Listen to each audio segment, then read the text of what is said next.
On se retrouve dans cette vidéo pour un exercice classique sur le chapitre de l'énergie interne.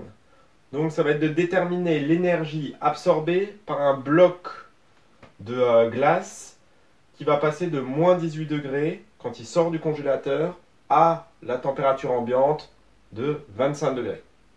Donc quelle est l'énergie qu'on va devoir lui fournir pour faire passer ce bloc qu'on prendra de 200 grammes pour passer de moins 18 à 25 degrés.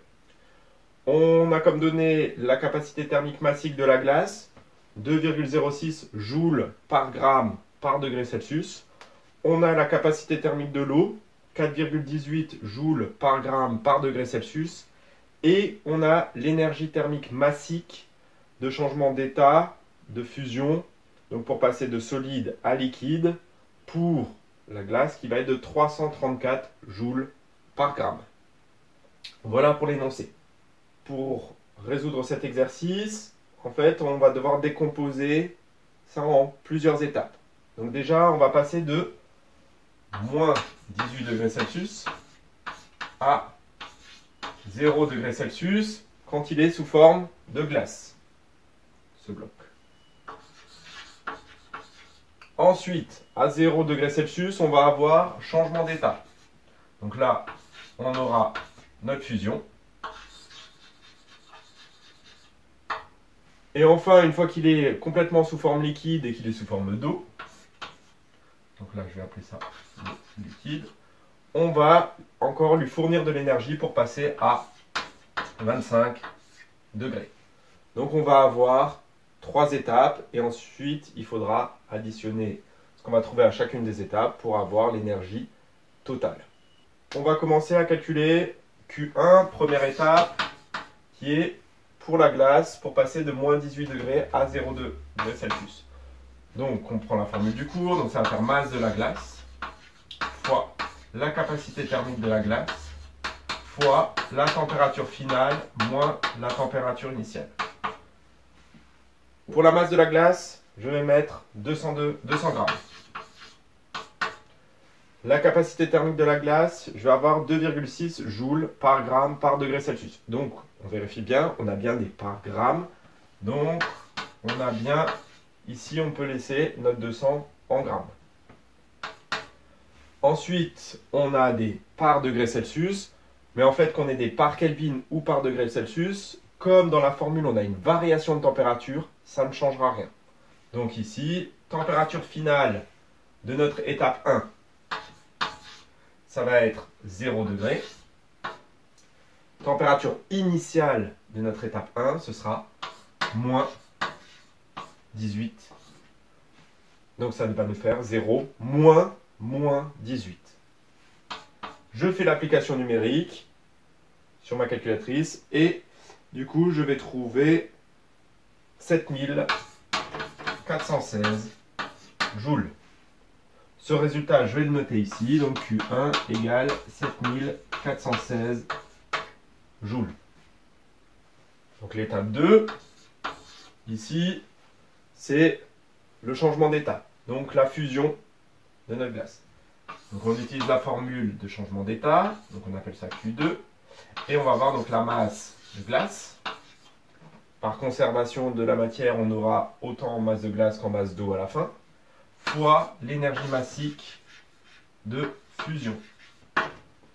Donc je mets en masse de glace, 200 grammes, fois l'énergie massique de changement d'état, donc ici 334 joules par gramme. Donc ça veut dire que je vais avoir, j'ai bien des grammes, donc 200 fois 334, je vais trouver 66 800 joules. Donc je note ici Q2 égale 66 800 joules. Voilà pour ma deuxième étape. Maintenant, on va passer à la troisième étape. Donc pour ma troisième étape, ce que je vais faire, je réutilise la formule de variation de température, puisqu'on passe de 0 à 25 degrés. Donc masse d'eau, parce que cette fois-ci on l'a sous forme liquide, fois CO, fois TF moins TI. Donc la masse d'eau, 200 grammes, fois la capacité thermique de l'eau, 4,18. Je vérifie les unités. Joule par gramme. Donc on a bien des grammes. Donc on peut laisser ici notre masse en grammes. Fois degrés Celsius. La température finale pour cette étape-là, ce sera 25 degrés. Moins la température initiale de cette étape 3, 0. Donc, je me retrouve avec ce calcul-là. Je fais l'application numérique. Je trouve 20 900 joules. Je note ici mon Q3 égale à 20 900 joules. Comme ça, j'ai toutes les étapes qui sont notées ici sur le côté. Et maintenant, je vais pouvoir faire le bilan en additionnant donc mon énergie absorbée totale. Ça va être Q1 plus Q2 plus Q3. Donc ça va être 7416 plus 66 800 plus 20 900. Et là, je trouve un résultat de 95 116 joules. Quand même un peu trop de chiffres au niveau de la précision. Donc je vais mettre un résultat joli qui va être 95,1 kJ pour le résultat de cet exercice. Donc ça veut dire que l'énergie absorbée par un bloc de glace qui va sortir du congélateur et qui va passer à température ambiante, quand ce bloc de glace fait 200 grammes, en fait il va absorber une énergie de 95,1 kJ. Ce qu'on peut remarquer, c'est que ce qui absorbe le plus d'énergie dans toutes ces étapes, c'est la transformation d'état, le changement d'état. C'est là-dedans que on a un maximum d'énergie du coup à nous, milieu extérieur, à fournir pour pouvoir faire passer de -18 à 25 degrés.